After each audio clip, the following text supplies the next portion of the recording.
오늘 우리에게 주신 말씀은 누가복음 1장 39절에서 56절까지 말씀입니다.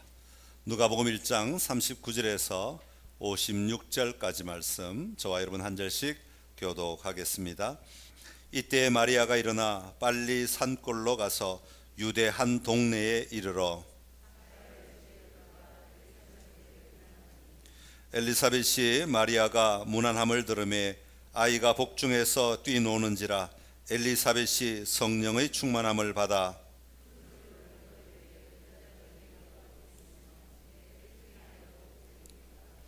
내 주의 어머니가 내게 나오니 이 어찌 된 일인가.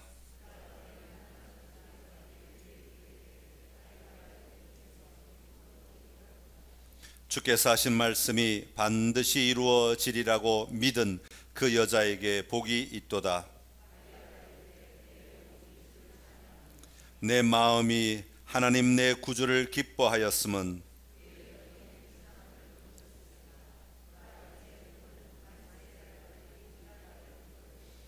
능하신 이가 큰 일을 내게 행하셨으니 그 이름이 거룩하시며 그의 팔로 힘을 보이사 마음의 생각이 교만한 자들을 흩으셨고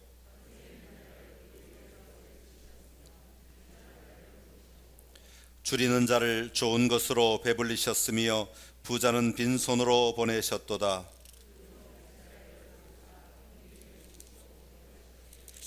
우리 조상에게 말씀하신 것과 같이 아브라함과 그 자손에게 영원히 하시리로다 하니라.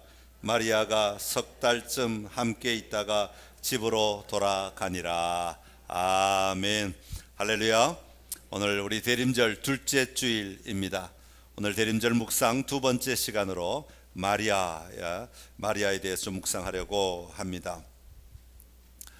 코로나19가 점점 나라 전체적으로 확산이 되면서 공무원들이나 교사들이나 또 큰 직장에 다니시는 분들 가운데 어려움을 겪는 분들이 참 많이 있는 것을 봅니다. 특별히 그리스도인들이 공무원이고 또 교사로 섬길 때에 학교나 직장에서 교회 가지 못하게 아주 공개적으로 이야기를 하고 또 월요일이 되면 반드시 체크를 해서 혹시나 교회 갔다 왔다고 하면 지금부터 앞으로 일어날 모든 사고에 대해서 책임을 다 져야 한다라고 모든 것을 다 이렇게 전가시켜 버리니까 얼마나 부담이 큰지 몰라요.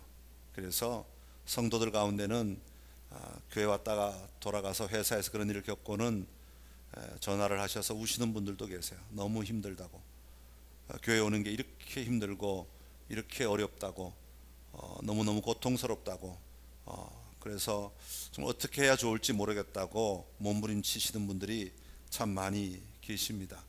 제 친구도 공무원이 있는데 가끔 이렇게 글이 올라오는 걸 보면 주일날 교회 가는 것은 뭐 아예 상상도 하지 못하도록 직장에서 상사가 아예 그렇게 못을 받고 계속해서 강압적인 그런 조치들을 취하는 것 때문에 너무너무 힘들어하는 모습을 보게 되었습니다.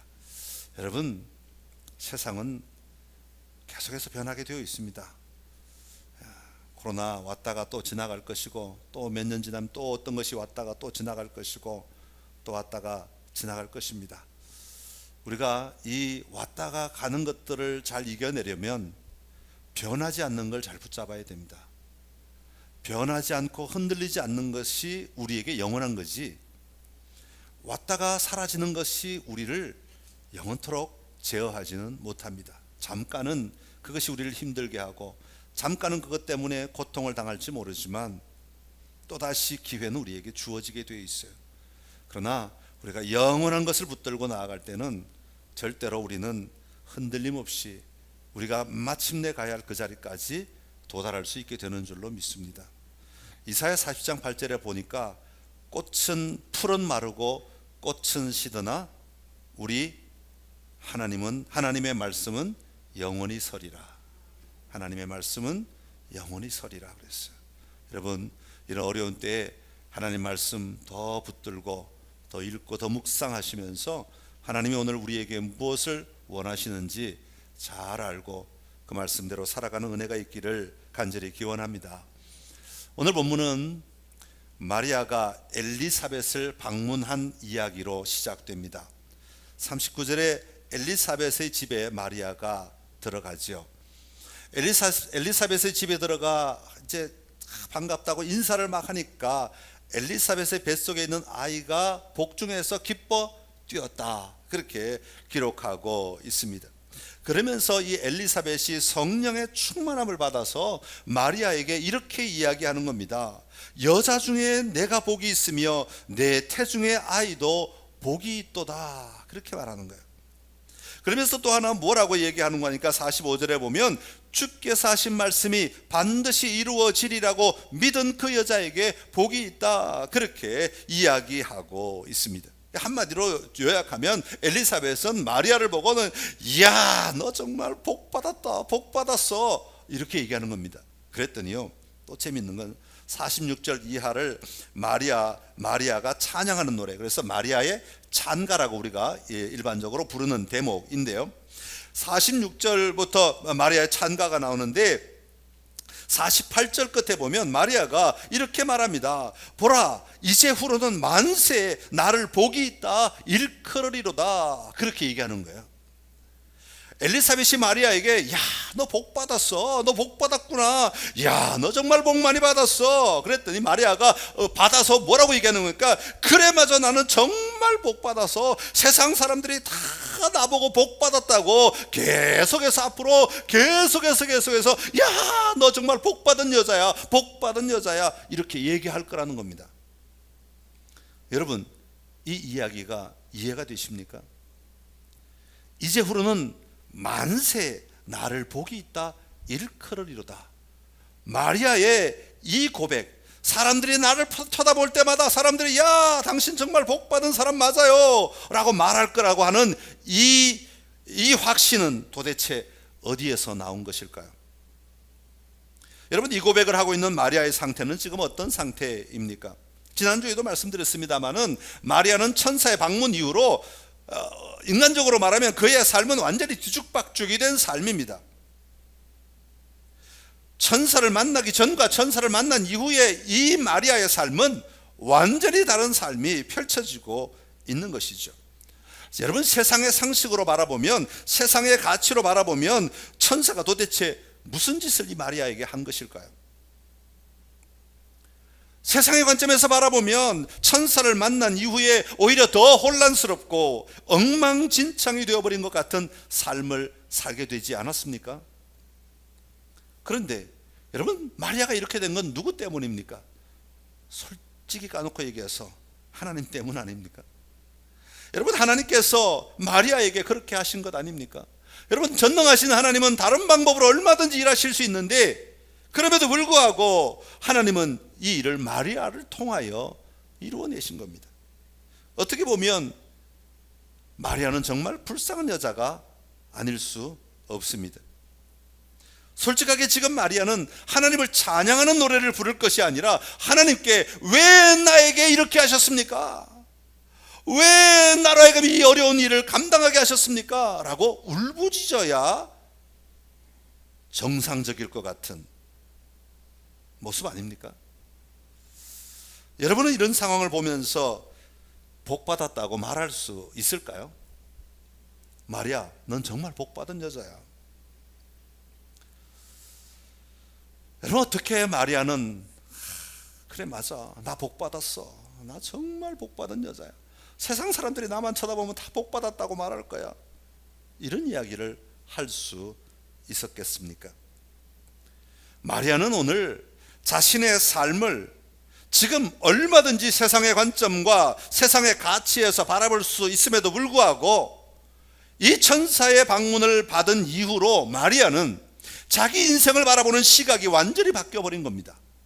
세상의 관점과 세상의 가치로 자기 인생을 바라보지 아니하고 그때부터 자신의 삶을 하나님으로부터 가져오기 시작하는 겁니다.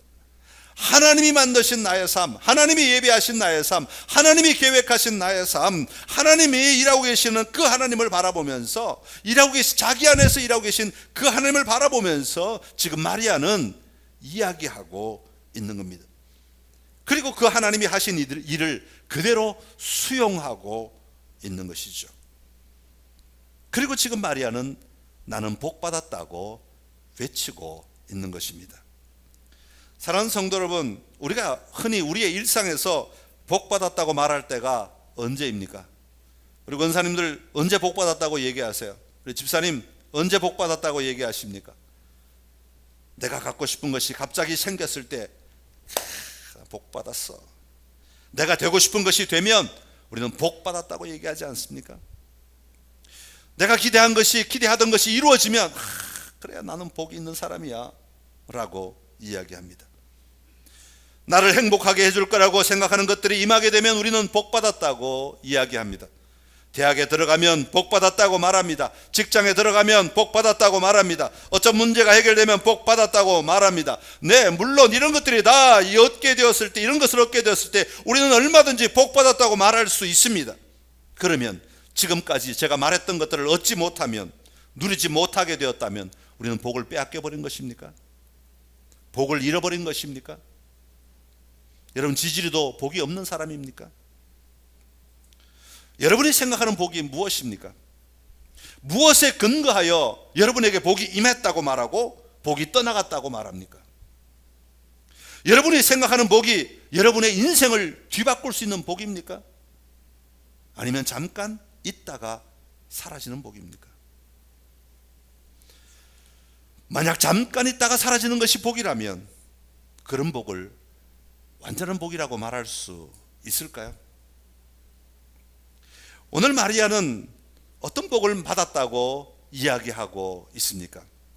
45절에 보면 이렇게 이야기합니다. 주께서 하신 말씀이 반드시 이루어지리라고 믿은 그 여자에게 복이 있도다 라고 엘리사벳이 지금 이야기하고 있는 겁니다. 마리아에게 하신 말씀의 모든 것이 이루어질 것이기 때문에 주님의 말씀을 믿는 마리아가 복이 있다, 그런 의미를 가지고 있습니다. 여러분, 무엇을 말씀하셨습니까? 천사를 통해 마리아에게 뭘 말씀하셨습니까? 마리아에게 말한 모든 것이 무슨 내용입니까? 지난주에 말씀드렸죠. 마리아가 아이를 잉태할 것인데 그 아이가 누구라고요? 예수님이십니다. 어떤 예수님이세요? 예수님은 누구십니까? 그는 왕의 왕이 되시고 영원한 왕으로 다스리시며 그의 나라는 무궁할 것이다, 영원할 것이다 라는 것을 말씀하셨습니다. 마리아는 주님께서 말씀하신 이 모든 것을 그대로 받아들이고 그대로 수용한 그 여자가 복되다. 지금 엘리사벳은 그렇게 말하고 있는 겁니다. 하나님이 말씀하신 그것이 자기의 세상적 관념으로는 합당하지 못하고 이해가 되지 않을지 모르지만 하나님이 말씀하셨기에 그것을 그대로 받고 그대로 수용한 그 마리아, 그 삶이 바로 복된 삶이다. 그 말씀을 믿는 마리아가 복이 있다라고 말하고 있는 것입니다. 여러분, 왕이 임한다는 말의 의미는 무엇입니까? 왕이 임한다는 것은 하나님의 나라가 임한다는 이야기입니다. 나라가 임한다는 것은 우리가 다른 나라에 가서 산다, 이 나라는 떠나고 저 나라에 가서 산다, 그런 의미가 아니라 하나님이 통치하신다라는 의미를 가지고 있습니다. 하나님이 내 안에서, 내 삶의 자리에서 하나님의 통치가 시작되었다, 이 말이 바로 하나님의 나라가 내 안에 임하였다라는 말과 같은 의미인 것입니다. 그러니까 내가 비록 내 발로 이 땅을 살아가지만, 이 땅에 발을 딛고 살아가지만 그동안은 세상이 나를 통치하고 죄가 나를 통치하고 지배했지만 이제는 하나님이 나를 통치하신다, 이 고백이 바로 하나님의 나라가 나에게 임하였다, 예수님이 나의 왕이 되신다 라는 말의 의미가 되는 것입니다. 여러분, 왜 예수님이 왕의 왕으로 오시는 것이 우리에게 복일까요? 왜 하나님의 통치가 나에게 임하는 것이 복입니까? 최초의 인간이 하나님의 창조를 받아서 에덴 동산에서 하나님과 마음껏 교제하며 살아갈 수 있었는데 그 인간이 하나님을 거역함으로 말미암아 죄가 들어오게 되었습니다. 이 죄로 말미암아 사람들은 그때부터 하나님과 단절된 삶을 살게 되었습니다. 하나님의 통치가 아니라 그때부터 죄가 통치하는 세상을 살게 되었다 하는 겁니다. 죄가 우리를 지배하고, 죄가 우리를 인도하고, 죄가 우리를 끌고 가고, 그래서 죄가 인도하는 대로 우리는 살게 되었는데, 그 죄의 마침내 결과는 성경은 분명하게 말하기를 죽음이라고 이야기합니다. 죄의 결과는 죽음이라고 이야기해요. 죄가 우리를 끌고 가는 그 방향은 지금은 아무리 눈에 좋아 보이고 입에 달아 보이고 아무리 마음에 느낄 때 기분 좋아 보여도 그 결과는 결국은 죽음이다. 그렇게 성경은 이야기하고 있습니다. 죄는 우리를 하나님으로부터 멀어지게 할 뿐만 아니라 우리 스스로가 하나님이라고 여기며 살아가도록 우리를 미혹하는 것이죠. 그렇게 사는 인간의 삶의 결과는 무엇입니까? 하나님이 우리에게 주신 그 아름다운 무한한 자원, 무한한 하나님의 부어주시는 모든 것들을 다 잃어버리고 제한된 한계 안에서, 죄가 이끄는 그 한계 안에서 발버둥치며 살아갈 수밖에 없는 인생이 되어버린 것입니다. 그리고 그 결핍의 결과로 우리는 끊임없이 고난을 겪으며 살아가게 된 것이죠. 나의 힘이나 나의 지식이나 나의 자원으로만 살아가려는 그 몸부림의 끝은 절망이라고 성경은 이야기하고 있습니다. 여러분, 이것을 위해 예수님이 이 땅에 오신 것입니다. 이 땅에 오셔서 우리의 죄를 대신하여 십자가 달려 죽으심으로, 죄의 문제를 해결하심으로 말미암아, 죽음으로써 죄의 값을 치러주심으로 말미암아 다시는 우리가 이제 죄의 종로로, 다시 말하면 죄의 지배를 받지 않고 살아갈 수 있는 길을 열어주신 것입니다. 죄에 끌려다니며 죄의 명령을 따르는 삶을 더 이상 살지 않아도 되는 것입니다. 죄가 다시는 나를 괴롭히지 못하게 하였다는 말입니다. 이 말은 더는 죄가 나의 통치자가 될 수 없다는 이야기입니다. 그리고 이제부터는 그동안 살아왔던 한계, 나의 한계 아래서 살아가는 자가 아니라 이 한계를 벗어나 하나님의 무한하신 자원 아래서, 하나님의 무한하게 일하시는 그 하나님의 능력과 하나님의 일하심 아래서 우리가 살아갈 수 있게 되었다는 이야기입니다. 그 극치가 바로 영원한 생명인 것이죠. 죄는 우리를 끌고 죽음으로 가지만 하나님은 예수 그리스도로 말미암아 우리에게 영원한 생명의 길을 열어 놓으신 것입니다. 그 완성을 보여주기 위해 예수님께서 부활하심으로 내가 너희에게 영원한 생명을 주는 것을 누리라고 말씀하신 것입니다. 이것이 우리에게 주신 복이라고, 복의 근원이라고 이야기하고 있는 겁니다. 사랑하는 성도 여러분, 오늘 이 자리에 계신 선창의 모든 가족들이 누리고 계신 복이 이 복 맞습니까? 여러분, 이 복이 오늘 여러분이 고백하는 복이 되어야 합니다. 이것이 우리의 복이라면 마리아처럼 우리의 고백이 달라져야 합니다. 세상 사람들의 관점에서 우리의 삶을 바라보며 우리 자신을 평가하거나 우리의 자신의 삶의 자리에 묶여서 안절부절하지 못하며 눈이 아래로만 깔려서 죄 아래만 들어가서 그 한계 아래서 살아가는 자들이 아니라 우리의 눈을 열어 하나님의 일하심을 바라보며 하나님의 통치를 바라보며 하나님의 인도하심을 바라보며 그것을 믿고 신뢰함으로 우리의 삶을 열어가는 자가 되어야 하는 것이죠. 오늘 이 대림절 계절에 저 여러분 안에 이 분명한 관점의 변화가 일어나는 삶이 되기를 간절히 기원합니다. 마리아가 자신이 복이 있다고 외치는 이 마리아의 찬가를 가만히 보면 마리아가 형식적으로 고백하거나 종교적으로 고백하는 것은 아닌 것 같아요. 내가 교회 몇 년 다녔으니까 들은 풍월이 있지, 그러고 고백하는 그런 단어들을 쓰지 않고 있다는 겁니다. 오늘 마리아의 찬가를 가만히 보면 마리아의 이 고백은 분명한 기반 위에서, 다시 말하면 이 마리아의 고백 밑에 아주 튼튼하게 자리 잡고 있는 믿음이 있단 말이에요. 믿음, 가지고 있는 사고, 생각의 틀이 딱 잡혀 있고 이것 위에서 고백하고 있는 노래가 바로 마리아의 찬가인데, 크게 두 가지의 기반을 가지고 오늘 이 마리아의 찬가를 고백하고 있는 것을 봅니다. 그 첫 번째는 뭐냐 하면 실제로 현재의 삶 속에서 누리며 하는 고백입니다. 머리로만 하는 고백이 아니라, 지식으로 하는 고백이 아니라, 그동안 들은 풍월로 하는 고백이 아니라 지금 내 삶의 현장에서 내 심령으로 하나님을 누리며 하는 고백이 바로 오늘 마리아의 찬가라고 이야기하고 있는 겁니다. 하나님이 분명하게 거하시고 하나님이 분명하게 인도하고 계시고 하나님이 통치하고 계시고 하나님이 일하고 계신 것을 두 눈으로 보면서 입으로 하는 고백이 바로 이 마리아의 고백, 내가 복받은 자 맞습니다 라는 고백인 것이죠.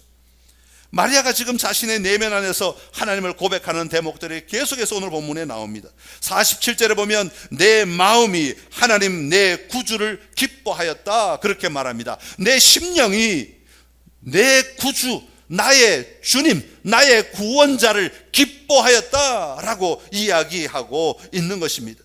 마리아의 영이 분명하게 느끼고 고백하는 것이 이 죄가 지배하는 세상에서 나를 건져내 주실 분은 오직 예수 그리스도밖에 없습니다 라는 고백을 한다는 것입니다. 48절에 보면 그의 여종의 비천함을 돌보셨습니다 라고 이야기합니다. 우리 하나님이야말로 나를 돌보시는 하나님이시다. 그러게 하나님이 하신 말씀은 나를 위하여 하신 말씀이지 나를 죽이려고 하는 말씀이 아니다. 나를 곤란하게 하시려고 하는 말씀이 아니라는 사실을 믿고 있는 거죠.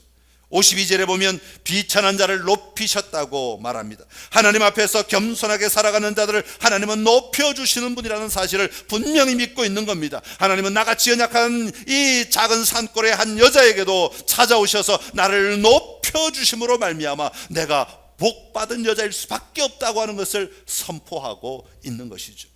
53절에 보면 줄인 자를 좋은 것으로 배불리셨다고 말합니다. 우리 주님은 우리가 배고파할 때 나를 배불리 먹이시는 분이라고 말합니다. 심령이 가난한 자는 복이 있나니 의에 줄이고 목마른 자는 복이 있나니 주님이 말씀하신 것처럼 하나님이 우리의 갈급한 심령을 채우시는 하나님이신 것을 고백하고 있는 겁니다. 여러분, 지금 마리아의 상황은 변화된 것이 하나도 없습니다. 달라진 것, 인간적으로 봤을 때 외적으로 달라진 게 하나도 없습니다. 임신한 것 하나 있네요. 하나님이 마리아에게 주신 것을 가지고 기뻐할 이유가 사실은 하나도 없다고 말할 수 있습니다. 그러나 마리아는 예수 그리스도로 말미암아 하나님이 바꾸어 주신 것을 영적인 눈으로 보고 있는 것입니다. 어떻게 마리아가 이런 하나님을 고백할 수 있었겠습니까? 그것은 마리아에게는 자신을 다스리고 인도하는 하나님이 누구신지에 대한 분명한 확신이 있었기 때문입니다. 49절 끝에 보면 그 이름이 거룩하시며 우리 하나님은 거룩하신 하나님이시다. 50절에 보면 긍휼하심이 두려워하는 자에게 대대로 이르는도다 그렇게 말합니다. 긍휼이라고 하는 말은 불쌍히 여긴다, 연민의 마음으로 보신다라는 그런 의미를 가지고 있죠. 하나님은 우리를 불쌍히 여기시는 하나님이시다. 49절에 보면 능하신 이가 그렇게 말합니다. 우리 하나님은 못하시는 것이 없는 능력의 하나님이시다 라는 사실을 분명히 선포하고 있습니다. 그분은 우리의 죄를 위하여 무엇인가 하실 수 있는 분이시다. 이런 하나님께서 나의 구세주가 되셔서 나를 다스리시고 돌보시고 먹이시고 인도하심을 지금 마리아의 삶으로 고백하고 있는 것입니다. 사랑하는 성도 여러분, 여러분에게는 이런 단어들이 어떻게 다가오고 있습니까? 단순히 교리적인 단어로만 들리십니까? 아니면 종교적인 용어로만 들리십니까? 오늘 이 단어들이 여러분의 믿음의 기반이 될 수 있기를 간절히 기원합니다. 이 단어들이 내 신앙의 기반이 되기 위해서는 우리 안에 거하시는 하나님을 누릴 수 있어야 합니다. 오늘도 살아 역사하시는, 오늘도 우리 안에 통치하시는, 일하시는, 오늘도 우리 안에 거하시며 우리를 인도하시는 살아계신 하나님을 오늘도 고백하며 살아가는 역사가 있기를 간절히 기원합니다. 두 번째로 마리아가 외치고 있는 복이 있다는 고백이 가진 기반은 약속입니다. 하나님의 약속을 삶으로 누리기에 마리아는 나는 복 있는 여자입니다 라고 고백할 수 있게 되었다는 겁니다. 54절과 55절의 말씀인데요, 같이 읽어보겠습니다. 그 종 이스라엘을 도우사 긍휼히 여기시고 기억하시되 우리 조상에게 말씀하신 것과 같이 아브라함과 그 자손에게 영원히 하시리로다 하니라. 아멘. 하나님은 그 백성을 기억하시는 하나님이라고 고백하고 있습니다. 여러분, 기억하신다라는 말은 머릿속에 여기에 저장해 두었다라는 말도 되지만 동시에 무슨 뜻을 가지고 있어요? 내 머리에 저장된 이 내용을 내가 앞으로 반드시 이룰 것이다 라는 의미가 함께 담겨 있는 겁니다.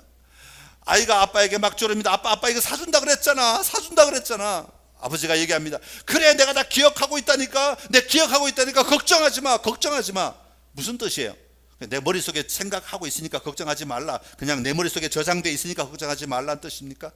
그것을 뛰어넘어서 내가 머릿속에 기억하고 있고 기억한 것을 내가 사줄 거야, 때 되면 사줄 거야 라는 말이 함께 포함되어 있는 거잖아요. 아브라함과 그 자손들에게 언약의 말씀을 주시고 그 언약을 이루어 가신 것을 마리아는 알고 있습니다. 그러기에 앞으로 지금 하나님이 말씀하시고 하나님이 일하시겠다고 하시는 이 모든 것들이 앞으로 이루어질 것을 마리아는 분명히 붙들고 있는 겁니다. 분명히 믿고 있는 겁니다. 왜냐하면 우리 하나님은 기억하시는 하나님이시기 때문입니다. 과거에 약속하신 메시아를 보내주신 것처럼 다시 오실 메시아가 반드시 이 땅에 오신다는 사실을 우리는 믿고 살아야 합니다. 왜냐하면 우리 하나님은 기억하시는 하나님이시기 때문입니다. 그러기에 우리의 소망은 이 대림절에 우리는 오신 예수님만 바라보는 것이 아니라 다시 오실 예수님을 또한 바라보며 기다리며 사는 자들이 되어야 하는 것입니다. 사랑하는 성도 여러분, 오늘 여러분은 마리아처럼 나는 복이 있다 라고 외칠 수 있으십니까? 여러분이 그렇게 외치는 고백의 기반이 분명하십니까? 내 지식으로만 하는 말이 아니라 내 영이 하나님을 찬양하며 선포하는 이 믿음의 고백이 우리 안에 충만해야 합니다. 그럴 때 나는 복이 있다, 나는 복 받은 사람이야, 두고 봐, 세상 사람들이 나를 복 있다고 말할 거야 라고 담대하게 외치며 살아갈 수 있게 될 것입니다. 공무원들이, 학교 교사들이 또는 큰 직장에서 어려움을 주고 힘들게 하고 마음에 불편함을 주는 그들 앞에 언젠가 우리는 그거 봐, 나는 복받은 사람 맞잖아, 나는 복받은 사람이야, 나는 정말 복받은 자야 라고 고백할 수 있는 놀라운 시간이 우리 앞에 펼쳐지게 되기를 간절히 기원합니다. 우리는 그 삶을 살아내는 겁니다.